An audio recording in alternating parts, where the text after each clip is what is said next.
All of my life I've been attracted to things that cannot be explained, and I've traveled the world in pursuit of the supernatural.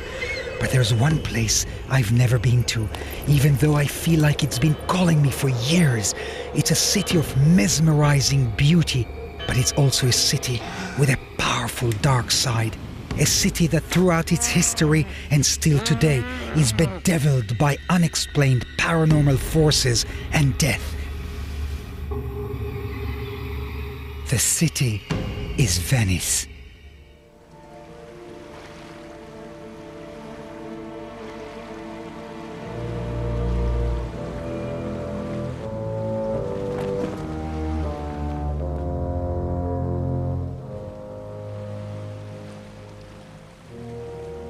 For 30 years, I have been involved with the world of the paranormal, and I'm a strong believer in life after death. I'm here in Venice to investigate its unique, enigmatic atmosphere, in particular, the Curse of Palazzo Dario, better known to Venetians as Ca Dario.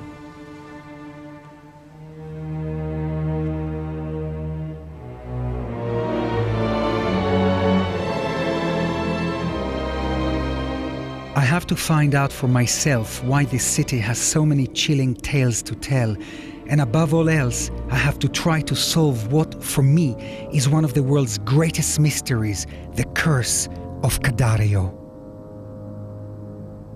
Ca Dario is a sumptuous palace on the Grand Canal that should be one of the most desirable places in the world to live. But from the moment it was built 500 years ago, everyone who's dared to own it has either committed suicide, been murdered, or died in the most mysterious of circumstances. I don't know if I'll even be able to get in, and to be honest with you, I'm terrified about what I'll find in there if I do. But I can't put it off any longer. I have arranged to stay at Palazzo Mocenigo Vecchio, a 16th century palace on the Grand Canal, infamous for its hauntings. I'm hoping that by staying here rather than in a hotel, it will enhance my sensitivity to Venice's underworld and help me in my quest to resolve the mysteries of the ultimate Palazzo Ca Dario, the house that curses all that dare to own it, the house that kills.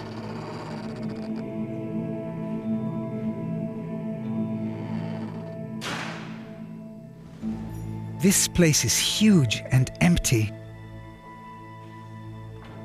It's going to be very strange staying here, but if it helps me get closer to what makes this city tick, then it has to be worth it.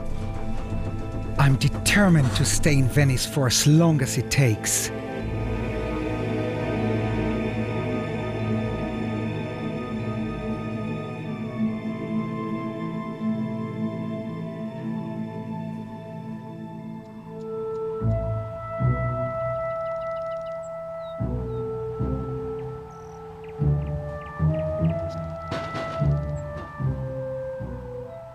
I've arrived today in Venice, and I'm pretty tired. No doubt Venice is beautiful, it's overwhelming. I don't know, there is a strangeness, a streak of loneliness in this palazzo. It's hard for me to even begin to imagine how I'm going to navigate in the streets of Venice, let alone get access to Ca Dario. So for tonight, I'll try to get a good night's sleep, bearing in mind that there is a ghost in this palazzo, the ghost of Giordano Bruno. In the 16th century, a famous monk and alchemist, Giordano Bruno, lived in this palazzo. He was invited as a teacher by the owner, who hoped that by having him stay, he too could develop his own magical powers. Zolfo. Allora, prossimo.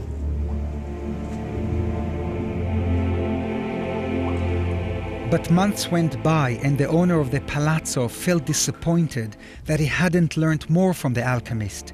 Out of spite, he reported him to the Venetian authorities and he was arrested for practicing witchcraft.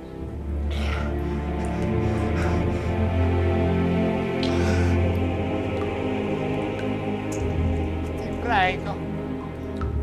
Prego, Signore. Prego il mio. Prego.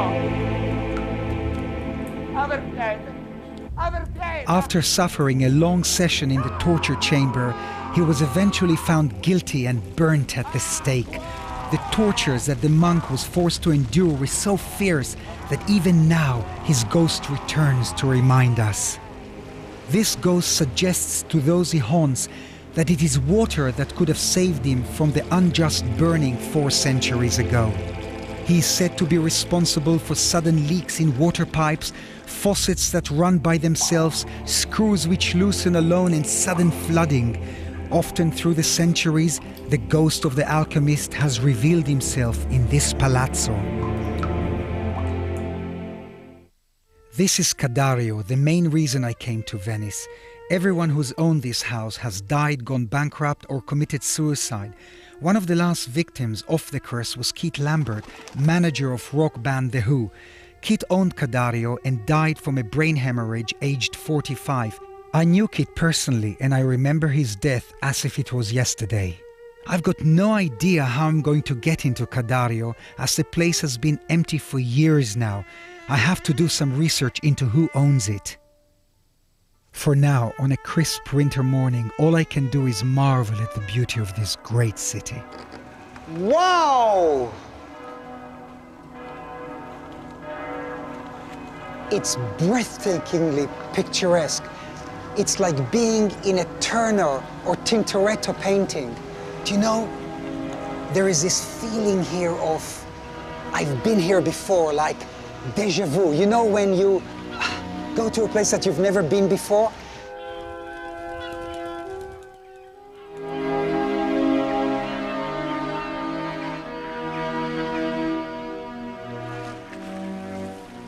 This is incredible. The day I arrive and Venice is experiencing some of its worst flooding for years. Maybe it's a bad omen. Here I am in San Marcos, for goodness sake, trying to have my breakfast, and I'm surrounded by water. There's no doubt in my mind that Venice is facing the risk of being swallowed by the sea altogether. Unbelievable.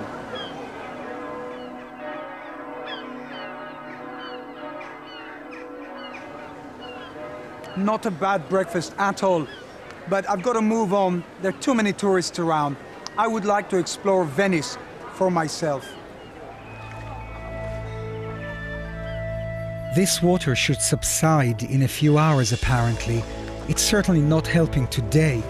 An obstacle that has been thrown in my path to test me maybe?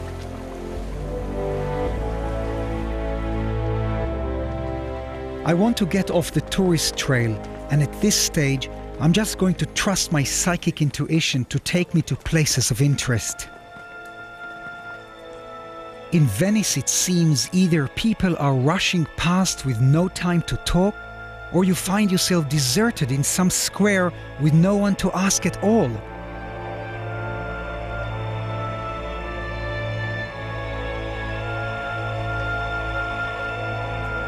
And now I'm spending more time going backwards rather than forwards.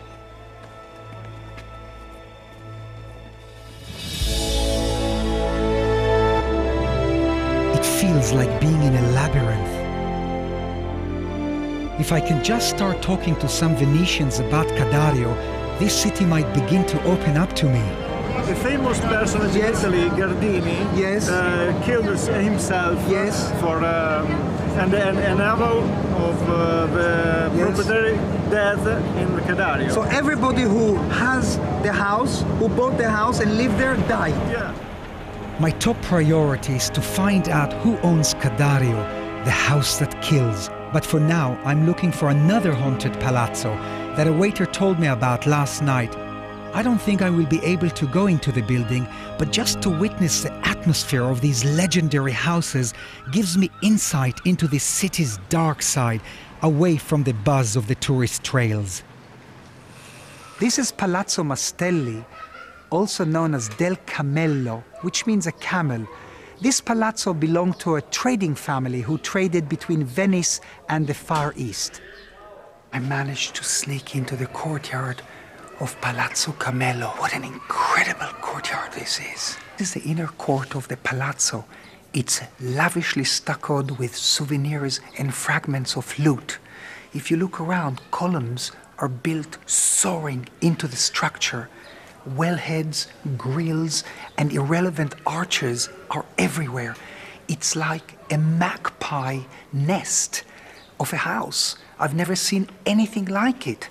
Its magical and mystical properties give me the feeling that rituals were performed here and there was a spell cast on this palazzo.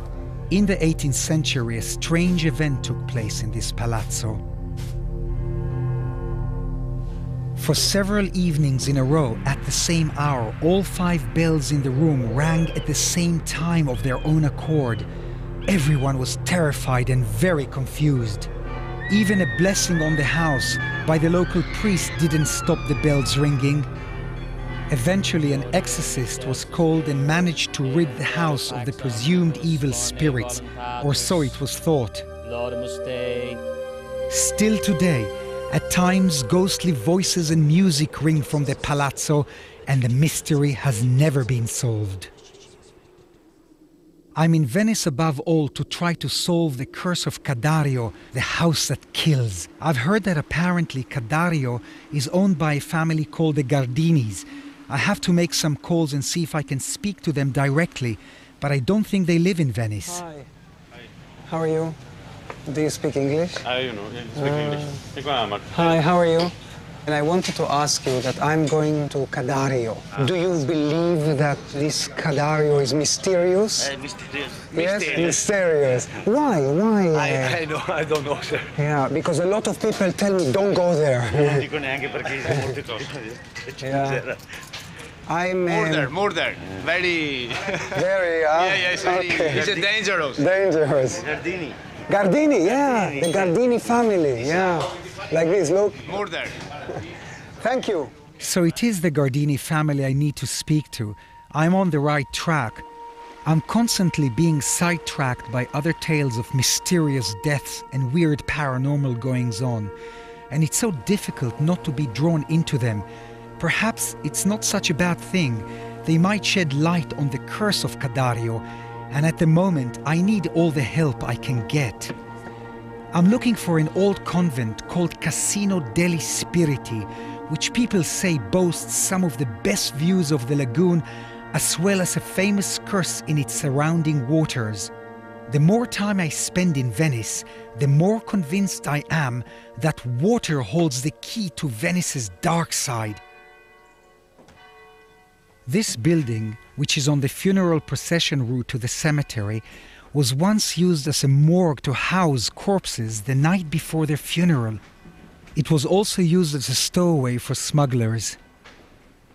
These days, it is a home for old nuns, and I've heard that there are some fantastic views of the lagoon from some of the front windows.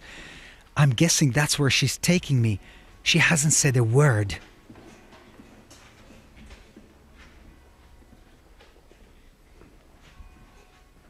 I don't feel like I can ask her anything. It's like my whole quest with Ca Dario. Venetians seem so reluctant to talk to me about it, especially on camera, and I'm getting more and more frustrated.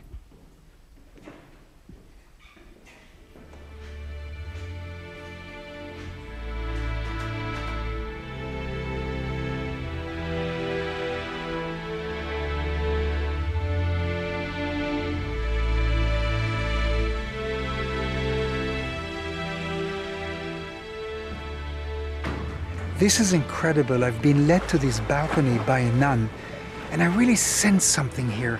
Something occurred in these waters. Maybe because this is the last place in Venice, the final stop. There's nothing from here on, just waters. It's true, there are some fantastic views of the lagoon from this convent. But these beautiful waters are full of stories of death and despair. Apparently, fishermen refuse to come near here for fear of being cursed. Stories abound about what has happened here, like the mysterious disappearance of Teresa Sandon. On a foggy evening last century, 2 boats set sail from Venice to Burano. The captain of the larger Vaporetto boat was in 2 minds whether to sail as the visibility was 0. He battled through the elements because his passengers were eager to get home after a long day's work. The other boat was manned by 2 gondoliers who were having an equally difficult time making their way home through the fog. After passing the cemetery, the Vaporetto captain changed his mind about proceeding in the fog and began to maneuver the boat slowly backwards. But the gondoliers were just behind him, and by the time the captain realized, it was too late. The gondola was split in 2 and sank. 4 people managed to survive by being pulled up onto the Vaporetto, but the other passengers, all women, disappeared within seconds. Despite the heavy fog, the rescue mission began straight away and continued through the night.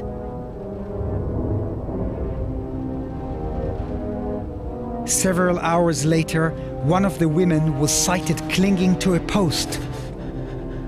She was taken to Burano, where she died on arrival.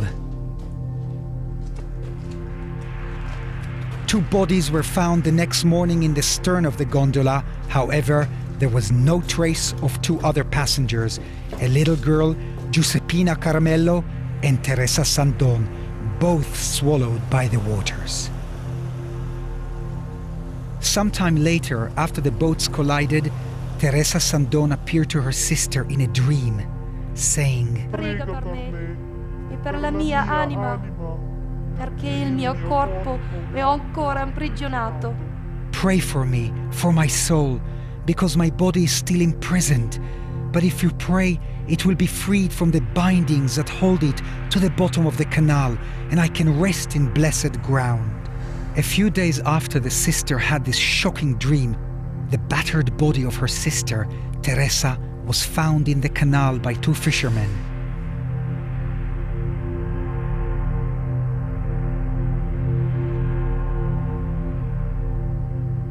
The little girl, Giuseppina Caramello, was never found. Her bones still rest at the bottom of the lagoon, but her spirit has found peace in a floating coffin lit by candles, seen on foggy nights, warning ships of the dangers of the lagoon.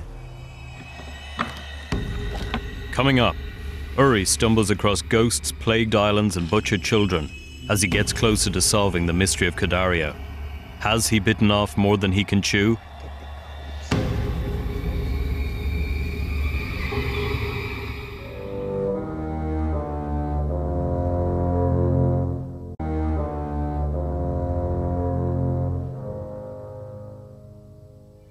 I've been in Venice for 2 days now to explore the city's dark side, and in particular to try to solve the mystery of Ca Dario, the house that kills. Ca Dario is apparently owned by a family called the Gardinis, but they're not returning my calls. With a house for sale, they hardly want anyone drawing attention to the fact that it might be cursed. You know, there is actually something called Venice syndrome. Psychologists have recognized a pattern of people coming to Venice to commit suicide. I guess if you're going to die, you might as well die somewhere beautiful.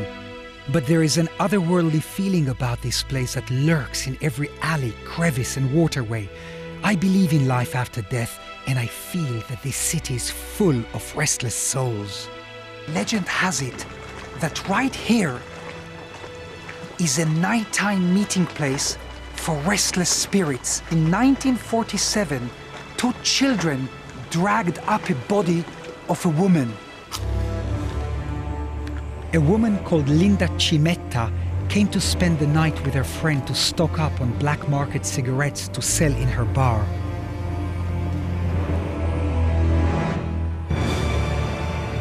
Linda often came to Venice to meet with undesirables in order to pick up contraband.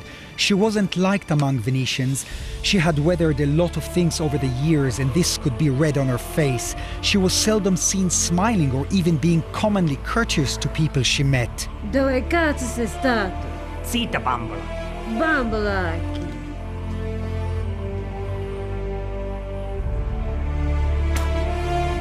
Puttana. That night she disappeared. There were lots of theories as to what had happened to her, that she had run off with an American soldier, that she had pulled off some illegal stunt. Others swore that they'd seen her enter a convent to become a nun, but the police were convinced that she had been murdered and soon arrested two men for the crime, Toma and Sardi. Confessate! Vi giuro! Sono innocente, capo! Non la conosco! Sì, ho buttato la valigia! E pensavo che c'era l'avevo rubato dentro! It transpired that Linda had been killed with a blow to the neck. Perhaps they offered her a deal on contraband cigarettes that she couldn't refuse. After the blow to the neck, they sawed her tendons and muscles so they could fit her into a trunk. Sardi, one of the accused men, always denied the killing. Not long after, the trunk was recovered by some boys who were diving and swimming in the canal. The boys opened up the trunk to find it full of crabs and squid. At that time in Venice, food was hard to come by, so the boys looted as much of the fish as they could carry, but did not bother to look further into the trunk. It emerged that underneath, there were also the remains of Linda Cimetta. To this day, Venetians avoid fishing for squid in this part of the lagoon. They say the squid have the eyes of a woman, and that Linda Cimetta's restless soul stares through at them. Her killers came to no better end. Toma attempted to escape from prison in a little rowing boat and disappeared into the merciless sea. Sardi, after leaving the asylum for the criminally insane, was seen chanting in the streets of Venice, "I'm innocent."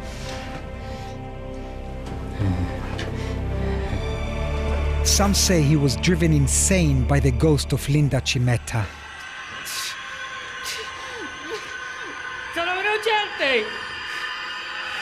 Sono innocente!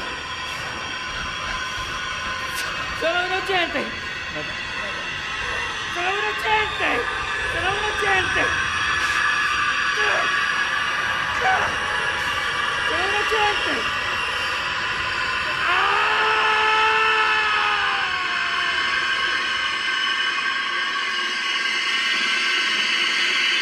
Some of these stories I'm coming across are really quite gruesome.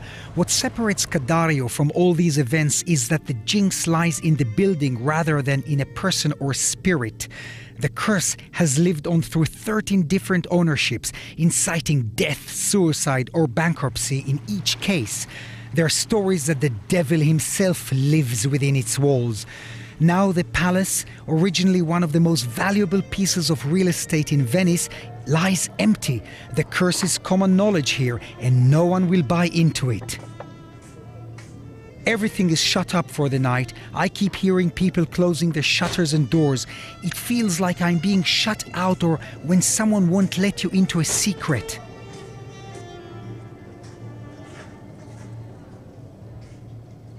You speak English? No. No? Nobody wants to speak to me, not even to help me with directions. Tomorrow morning, I'll call the owners of Ca Dario again, but I'm not confident that the Gardini family are going to get back to me. I've left them so many messages. I think I'm going to need to find another way in.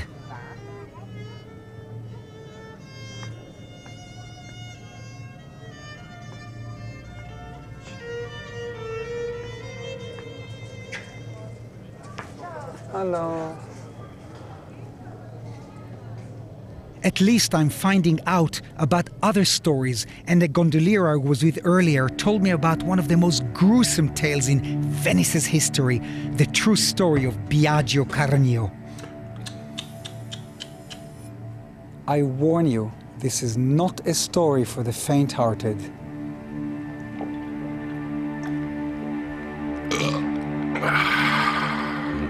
This is the site of an old inn which takes its name from the owner in the 16th century, Biagio Carnio. This man was renowned for his wonderful stew, which was made with tasty sausages.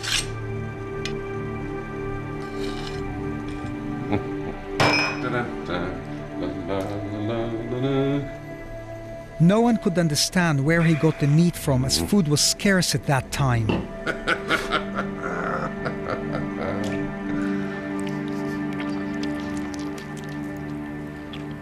There was not a single ship that docked into San Marco without paying a visit to sample the stew.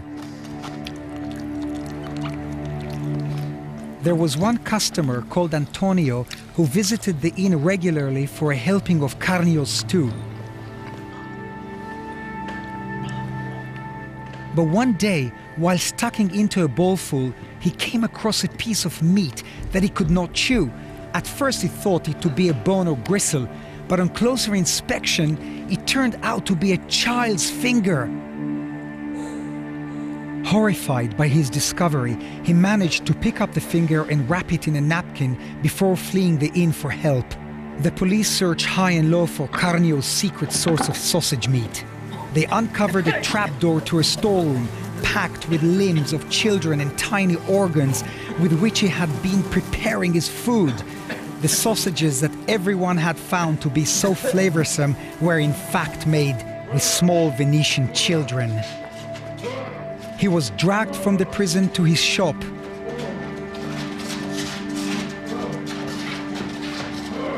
His hands were cut off.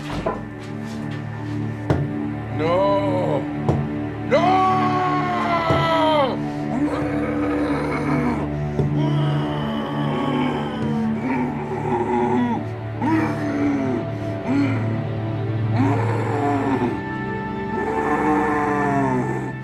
Then he was taken to San Marco, where he was decapitated, and his body was cut into quarters as he had done to the children.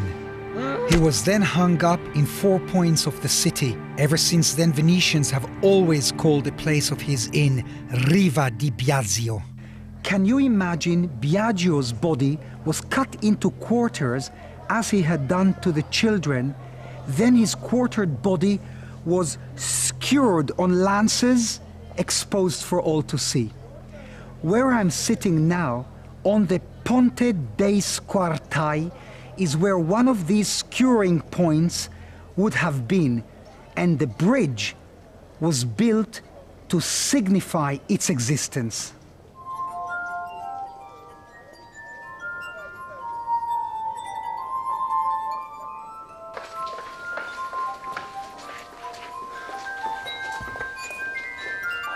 Simply lost.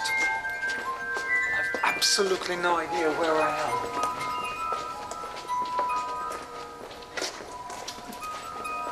There's no one even to ask.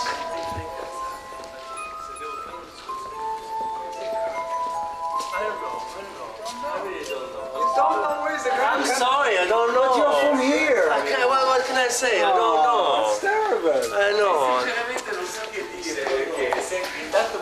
Don't want to talk to me. Did you hear that? This guy.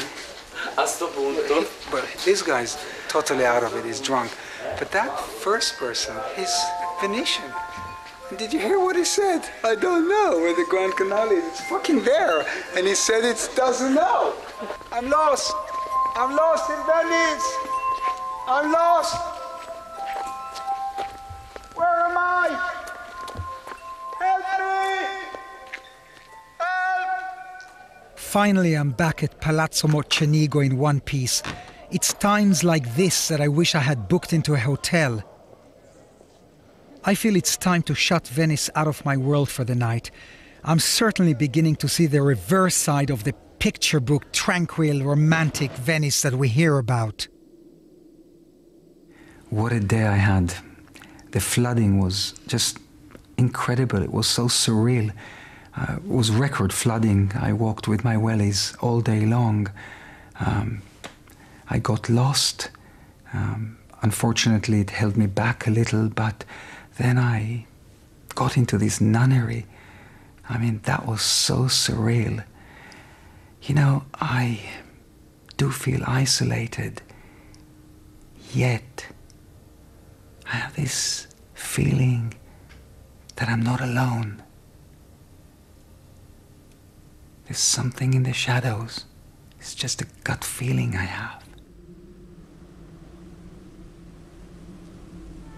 I haven't heard back from the family who own Ca Dario, the Gardinis, so I've decided to change tack. If the Gardinis are trying to sell the house, perhaps I can track down some sort of estate agent who represents the place. Also, the boat driver gave me the name of a builder who he thinks has done some work at Ca Dario. If this man's worked there recently, he must know how to get in. Excuse me? Yes? Somebody told me that you do some building work at Ca Dario. I think the reason it's so difficult to get near Ca Dario is that the family who own it don't want to draw any more attention to the curse. The property remains unsold. Even big international buyers like Woody Allen were supposedly scared off by the curse. I'll have to find the estate agent who represented Ca Dario and see where that takes me. Venice is built within a network of 117 islands. Today I'm going to 3 of these islands that have been used throughout history to house those suffering from disease and sickness, including the plague. I'm going to call them the Plague Islands. It's such a strange idea, farming out the sick to other islands, perhaps to preserve the serene facade of Venice. I think these islands might well be an important key into my understanding of this city. Excuse me, yes? This is army? Yes, sir. Ah, fantastic.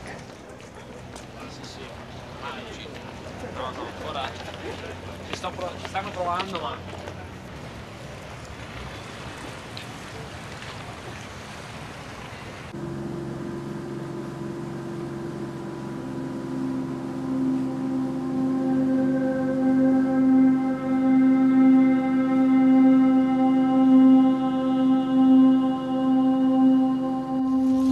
Thank you. This is my first port of call on my visit to the Plague Islands. My instincts tell me that these islands will provide some useful background to Venice's past as a meeting place between East and West and the disease and death that came with it.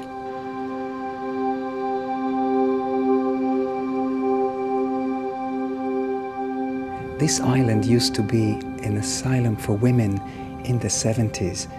Quite frankly, I thought all the islands were abandoned, and I'm very surprised at the level of sophistication here. The floors are shining, the walls are crisp. I just get this creepy feeling here. I sense the essence of panic and fear here. It seems so barbaric to have locked sick people on the islands, whether they were mentally ill or plagued. I find this place so disturbing. Although it has been restored, there is an overpowering feeling of sadness here.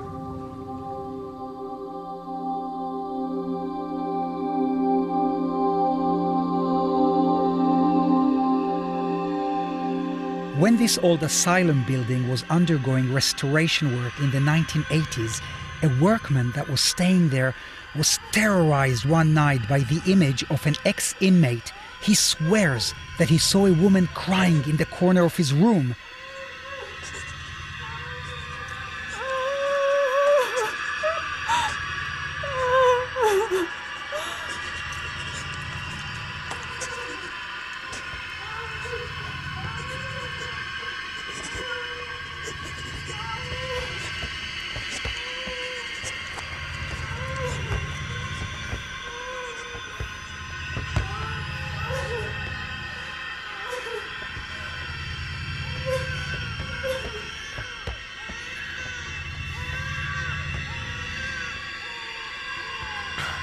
Lasciami in pace!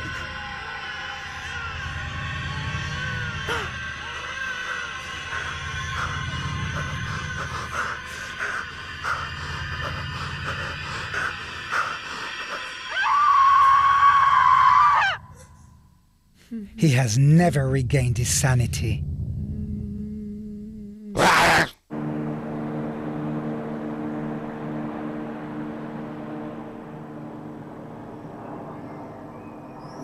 to move on. You see, already I feel like I'm being swayed from my path of investigation. Maybe the next island will hold more answers. This island became a quarantine post for ships returning from all over suspected of carrying the plague. You know, the word quarantine actually originates from this island, meaning 40, 40. It took 40 days for sailors returning from the east to be declared free of the plague.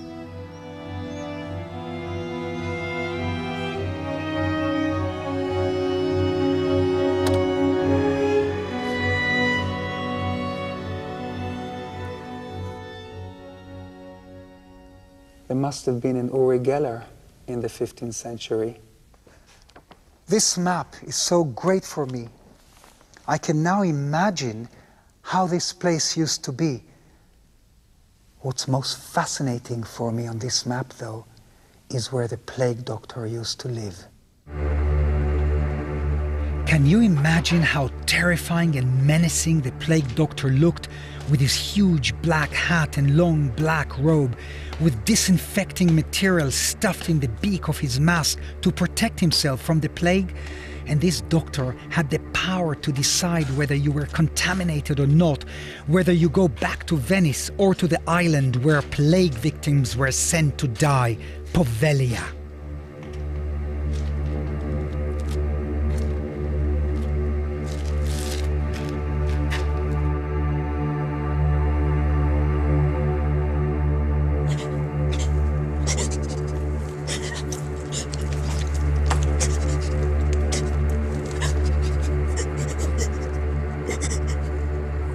Silenzio! Nome. Chiara Borozzi.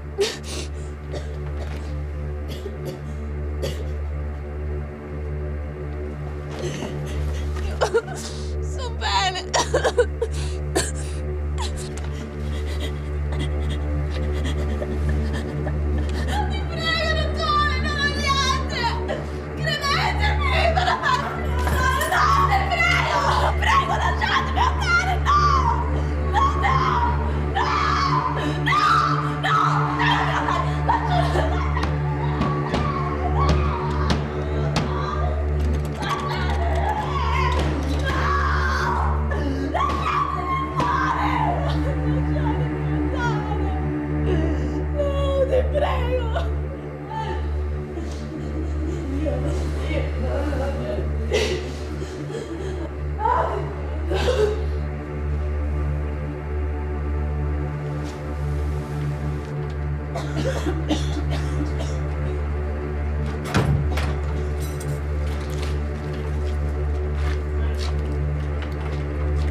Coming up, Uri makes a shocking discovery. What have I found? And finally finds a way into the cursed house of Ca Dario. I've been in Venice for a few days now, but still haven't been able to track down the owners of Ca Dario, and so far the only person I've actually made contact with about it is a builder who slammed the door in my face. So now I'm going to try to get in touch with the estate agents who represent the house. If they think I might be interested in buying it, surely they'll let me inside. But before I try to find the estate agents, there is one more island I have to see, the most gruesome of all islands, the island where the plague victims were taken to die, Poveglia.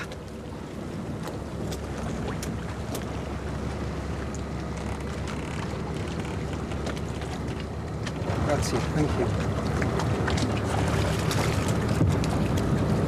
Medieval princes used to hold a rose under their noses so that their path would be perfumed when visiting plague-infested places like this used to be. There's a very unusual warning here. Of course, it's written in Latin, and it says, "Do not dig here. Contaminated bodies are buried here." And the date, of course, is 17 93. I've never seen anything like this before. I feel that probably there are bodies buried everywhere on this island. It's everywhere you go.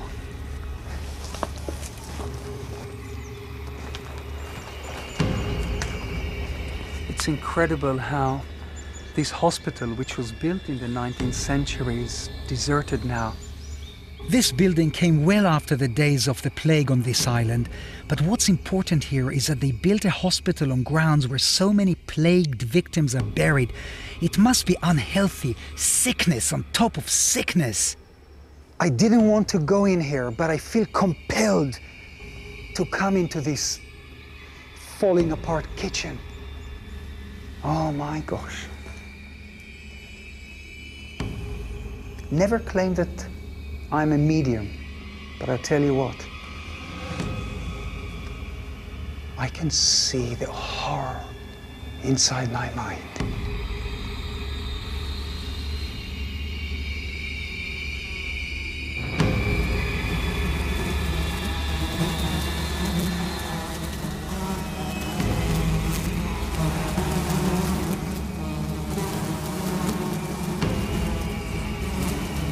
I think the sinister energies I'm feeling in here emanate from the underlying plague devastation beneath these foundations.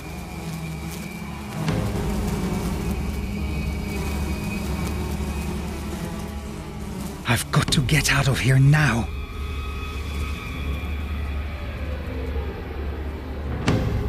It's just, I'm sweating like crazy. It's so hot. There is something compressing and decaying here. This was apparently the main lobby of the hospital. As you can see, this was the director's office. I just don't feel secure here. There is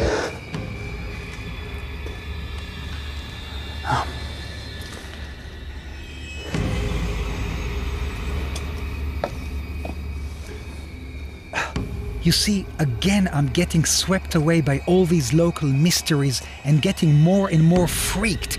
I don't know whether I should even be here. I had hoped that there would be people to talk to about Ca Dario in Venice, but it looks like any workmen have left for the day. They've probably got the right idea. I can sense here something so morbid.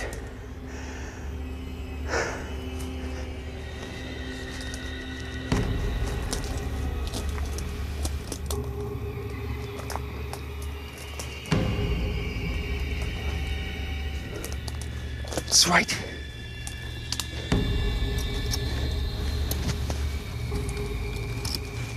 Oh my God. Oh my God.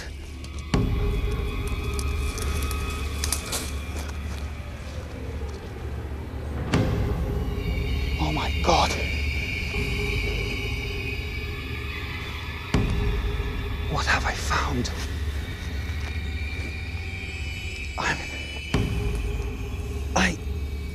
It's the last thing I expected to find. I'm getting out of here. You know, this island has seen sickness, bodies, burials for centuries. The spirits are still here. Gotta get out. I gotta get out of here.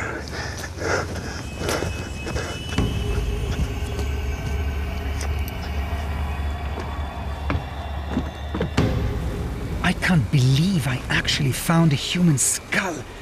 That island is teeming with discarded human carcasses and restless souls. I feel I've gotten into something that even I didn't bargain for.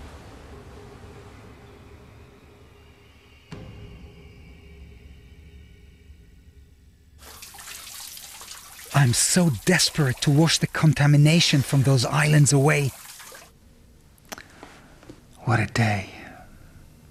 I visited 3 plague islands, and on one of them in Poveglia, I discovered something so horrifying. I actually held the skull of a human being. That is just quite a nasty experience. And knowing that the plague doctor lived on that island, you know, just the image of his face, I simply can't get it out of my mind. It's almost haunting me.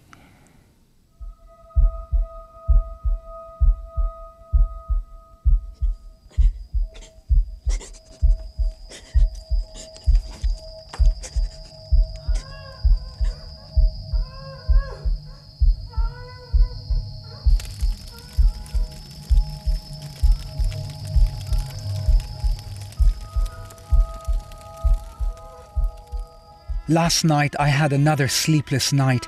My mind is working overtime, filing through the events of the day, looking for answers to Ca Dario. This morning I woke up and called a few real estate companies to see if I could track down the agent.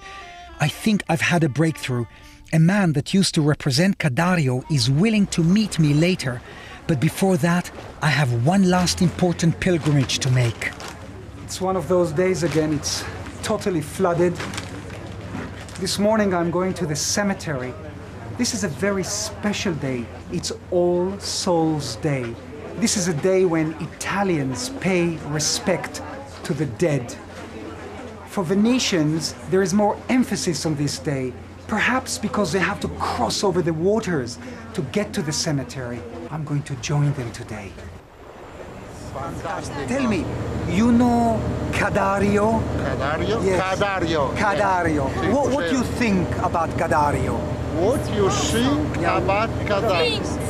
Io penso che nel contesto della città di Venezia sia un monumento ormai storico che fa parte proprio della cultura di Venezia, ma come tutte le cose di Venezia penso che Misterio. avesse bisogno grande punto di domanda, perché si dice che porti sfiga. Sì, porti sfiga. People think there is the ghost in Ca Dario. In Ca Dario. I'm quite surprised that people are beginning to open up to me. You know, usually Venetians are very, very closed about these things. They simply don't talk. So maybe by just getting them excited a little, they pour out their true feelings about these mysterious places, especially Ca Dario. I'm really glad. I'm getting more and more information about the house.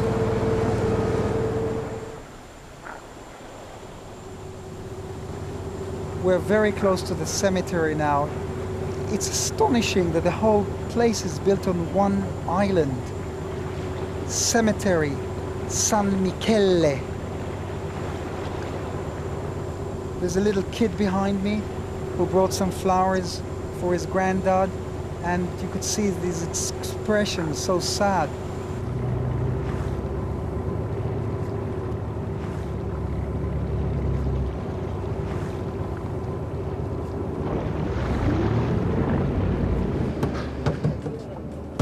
This Remembrance Day for the dead is kind of depressing.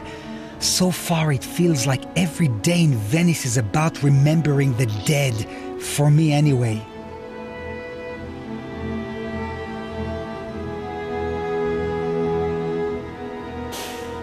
I'm standing in a tomb in this cemetery of San Michele. You know, this cemetery is so small that bodies are allowed to stay here only for 12 years. Then they are dug up and they're shipped elsewhere.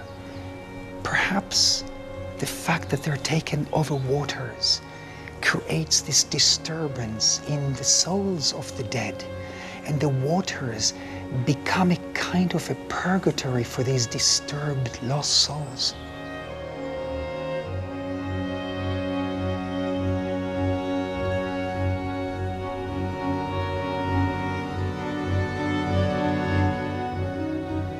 I wonder if the souls of those that have been subject to the Curse of Ca Dario have ever found a resting place, or whether they're still imprisoned there and have become part of the palazzo's menacing force. Perhaps I'm wrong to be so fearful of Ca Dario. After all, Einstein said that the most beautiful thing we find in Ca Dario is its sense of mystery. He truly believed that those that have not experienced this sense of fearful admiration for a place or person are missing out. I have to pursue it. I'm hoping this estate agent will meet me later and help me finally get into the palace.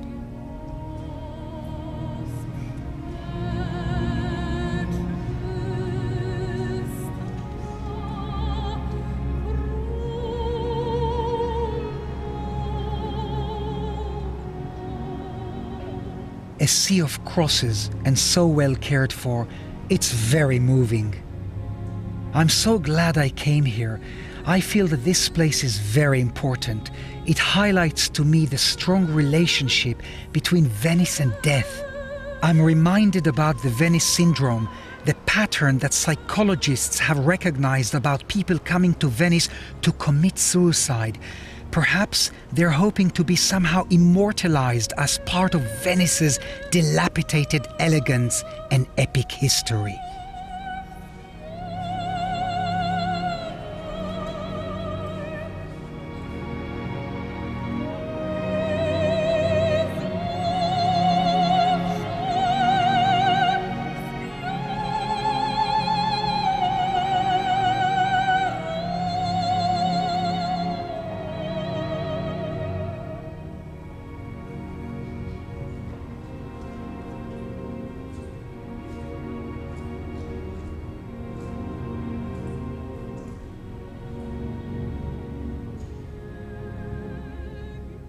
So it's just me and Ca Dario from here on in, with the Grand Canal between us. It's such an incredible looking building, unlike any along the Grand Canal. And tomorrow it looks like I'm going to be able to venture inside. I spoke to the real estate agent on the telephone this afternoon, and he's coming to meet me in a little while. He's going to help me get into the building and give me a bit of background on the place. I can't believe it's finally going to happen. Gianluigi, hi, thank you so much for agreeing to see me. And this is the first time that I'm actually physically so close to Ca Dario. Yes. And I understand you have a connection to the house, right? Yes. It doesn't feel right talking about the house standing in front of it. Silly as it sounds, it's like it's become a real entity. Ca Dario è stata una cosa molto importante molti anni fa per noi. Abbiamo avuto l'occasione di avere in vendita questo palazzo veneziano molto bello. Purtroppo però non è stato possibile fare questa vendita perché è difficile trovare un acquirente che acquisti Ca Dario per problemi un po' di superstizione. And tell me, Gianluigi, superstition in general concerning Ca Dario, you think is real? Because I believe in these things. Io penso di sì, perché anch'io sono un po' superstizioso, però ci sono proprio dati fondati per cui anni e anni e anni, secoli di storia hanno portato a delle sventure che purtroppo sono successe. It is possible that the spirit, the ghost, is still in the house of these people. Io sono molto curioso e ho chiesto anche a delle persone che poi sono diventate anche degli amici cosa succede all'interno di... E la cosa più importante è che mi dicevano che anche durante la notte si sentivano dei rumori in tutta la casa. La casa sono oltre 500 metri, quindi è parecchio grande, però in tutta la casa si sentivano dei rumori. Tell me, Gianluigi, when you worked as the real estate agent for Ca Dario, you must have been in the house a few times. Did you not feel some kind of a fear or uneasiness being in there? Io sono superstizioso e quindi ho mandato all'interno un nostro incaricato e io sono rimasto al di fuori perché ho detto non si sa mai. Okay. Thank you. Bye bye. Bye bye.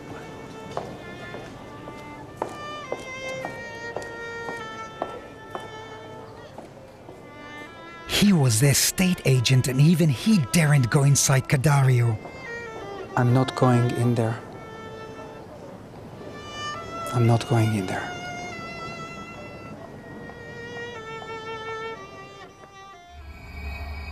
In the last part of Uri's haunted Venice, Uri harnesses all his powers. finally enters a house that kills and is terrified by what he finds there.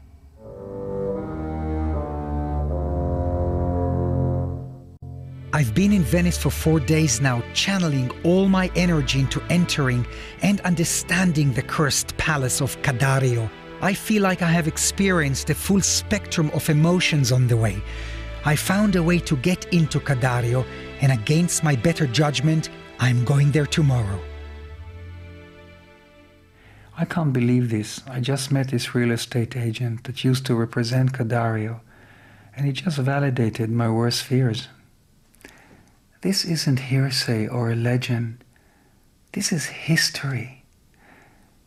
And I thought that I could make an impression on this curse by channeling positivity into the house. But I don't think I can do it. This is beyond my powers. It's beyond my abilities.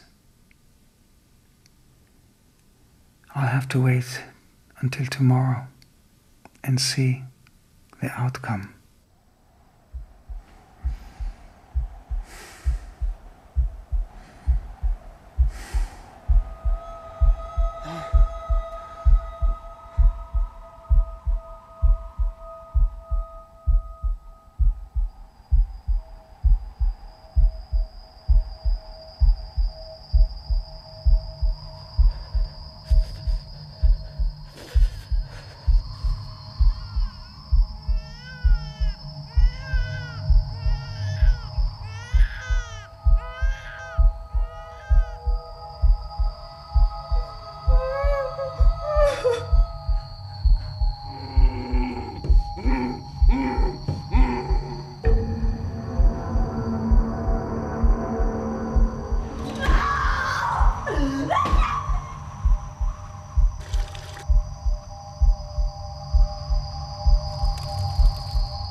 Sleep.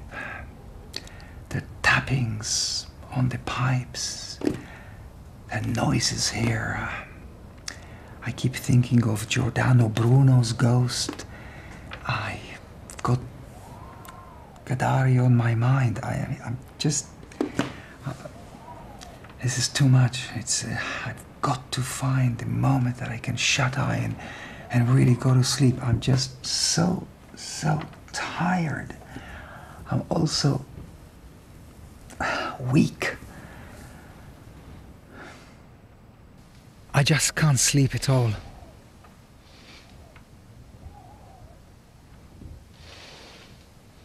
I'm really stunned that I can move this chair like this with my mind.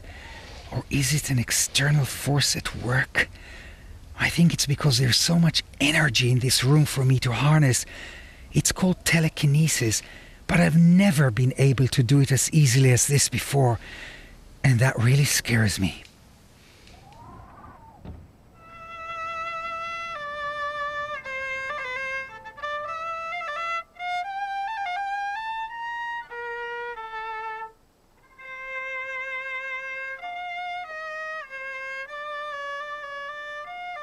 Today I go to the house that kills. I'm praying it won't kill me. I've decided to go there with a positive attitude in hope that it might rub off on the place. As you know, I came to Venice with a particular interest in one beautiful 15th century palazzo looking onto the Grand Canal, Ca Dario. It has a long history of maledetto. The house is cursed and its owners have continually met with unfortunate endings. Visitors, legend has it, are excused the same awful fate that the owners of this palace meet with. But myself and my crew have become increasingly worried this week that we might somehow take with us back to our own homes some of the bad fortune that this place exudes. Right now, I'm waiting here for the housekeeper. Hopefully, I will be able to stay in Ca Dario for long enough to drink up the atmosphere of the place and walk away with some answers. After all, that's why I'm here in Venice. I feel like St. George before his fight with the dragon.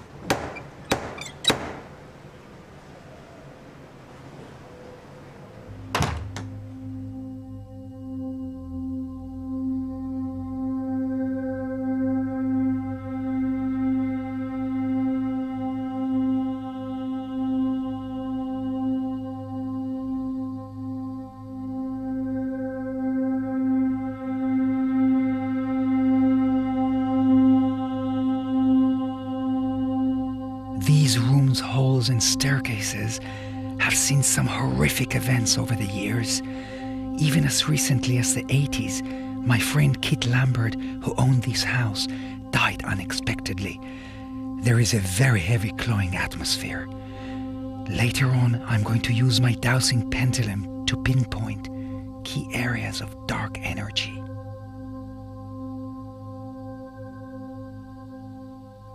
But it seems so empty. You can tell no one lives here. Just listen to the acoustics. Anybody here? There are so many tragic stories to tell about people who've owned this palazzo. It would take forever to go through them all in detail. The original owner, Giovanni Dario, was a 15th century Venetian ambassador to the Near East. He built the house as a place of retirement, but died an unhappy man, never finding rest within its walls. So you see, the curse began at the beginning, even with Dario, who put this eclectic palace together and gave it life. As an ambassador for the East, Dario probably looted many of the Eastern artifacts that have ended up in this palazzo. Eastern style was very popular in Italy at that time. I wonder how much evidence of this I will find in this palazzo. Look at the window frames. They are so Arabic. They look like they've been taken out of a mosque.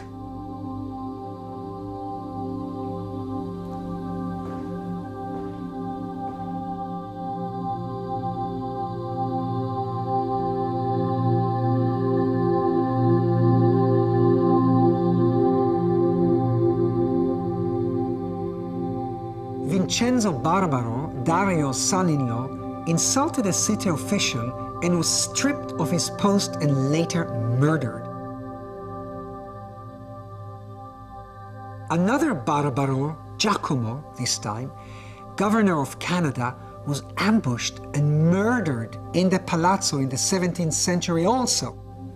Apparently, this is when locals began to avoid the place, and the curse lived on. The following two owners who fell prey to the curse were Charles Briggs, a rich American who bought the place in the 1950s, and Count Giordano delle Lanze in the 1960s. Charles Briggs fled Italy after a homosexual scandal at the palace and killed himself, and the reclusive Count Giordano was bludgeoned to death by a candlestick while he was in the building with his lover. Again, within my lifetime, Kit Lambert, who I knew, manager of rock group The Who, owned Ca Dario. He complained that he could not cope with the ghostly presence of so many previous victims of the curse in the palace. He ran into some trouble with a drug dealer later on and died of a brain hemorrhage. In being here, I could be acquiring a hex that will come with me when I leave and live on through me. Now, no, I'm not scaring myself now. I must remember that it is only those that own this building that have suffered the curse. So, is Ca Dario destined to stay empty? As the real estate agent reminded me, this was and should be one of the most priceless pieces of real estate on the Grand Canal. Apparently, there have been several people interested in buying the property in the last few years, including Mario del Monaco, a tenor.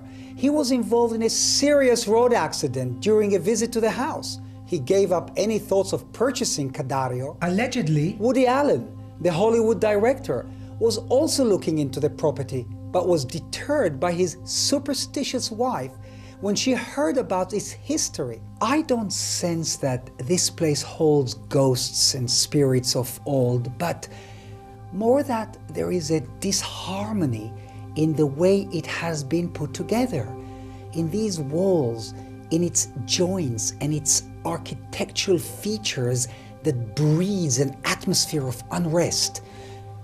As an ambassador for the East, it is very likely that Dario used symbolic relics imported from the East. It could be that a piece that was designed to ward off evil in an Eastern environment, when misplaced here, has worked in the reverse. You know, I hear bangings downstairs. We're totally alone in this building, except for the cameraman and the sound man, and we do hear sounds from downstairs.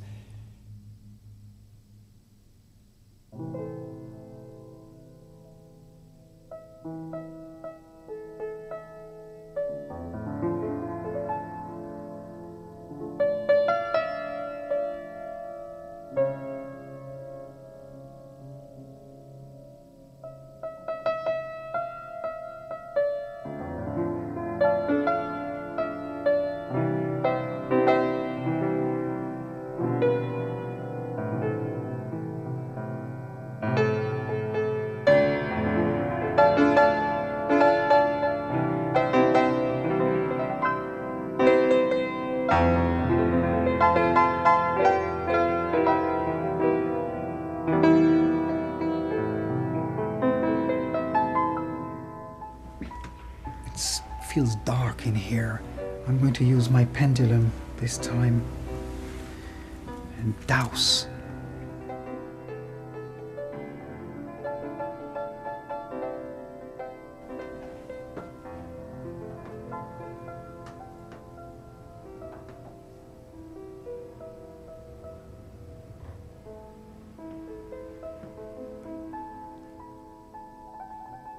Something going on here now.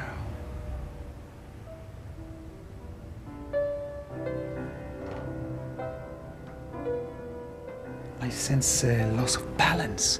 It's almost like the whole house is leaning forward. This pendulum is picking up powerful energies in the room that cannot be seen. It's drawing me to the fireplace. Something here. Wow. Massive fireplace. There's something in it. Say yes, yes. Gosh, I can't do much. Ah. Wow. Something here.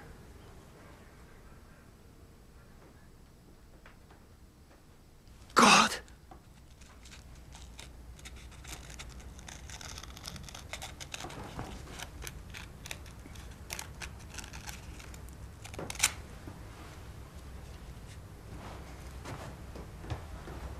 Oh my, can't believe this.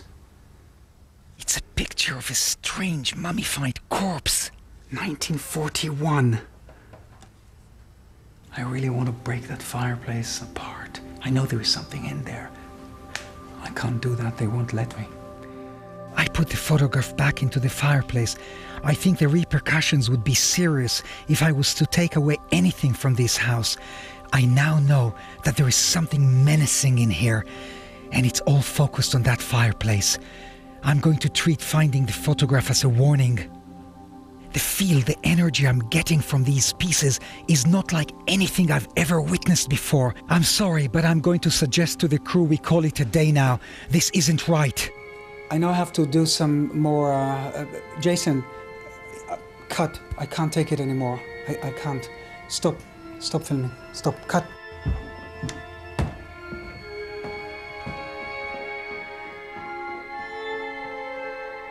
I'm getting out of this floor.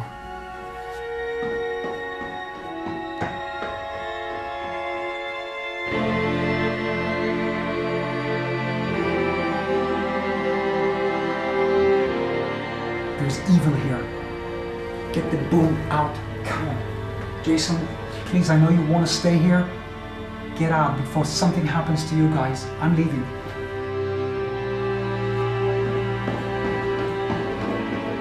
Jason, I told you once, cut. Get out of here. You get the fucking boom out of here. Get out of here.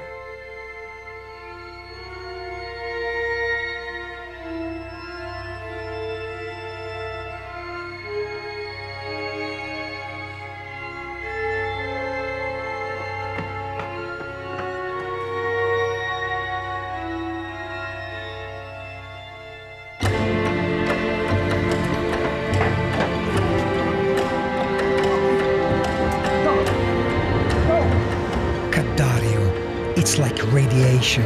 You can only be exposed to so much. Its eclectic structure reeks of discord like an out-of-tune piano. And it is this disharmony that feeds the curse. I feel that the Eastern objects and icons that were looted by Dario to adorn the palazzo exude a negative energy set in this Venetian context. It could be that Eastern features that were designed to bring good fortune have been misplaced and have had the opposite effect, contributing to the palazzo's dark atmosphere. The photograph in the fireplace was a warning for me. I am convinced that there is something very evil and demonic trapped in this house, but I'm not hanging around to find out.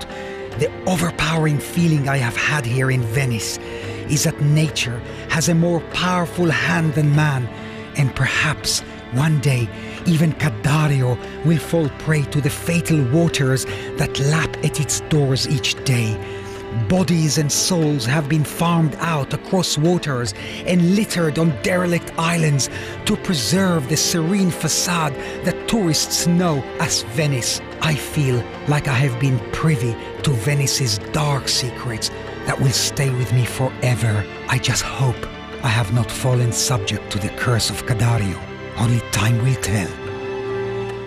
Next. He wanted to find the answers. Was it really possible to contact the dead? Britain's own Fox Mulder, ghost hunter Harry Price.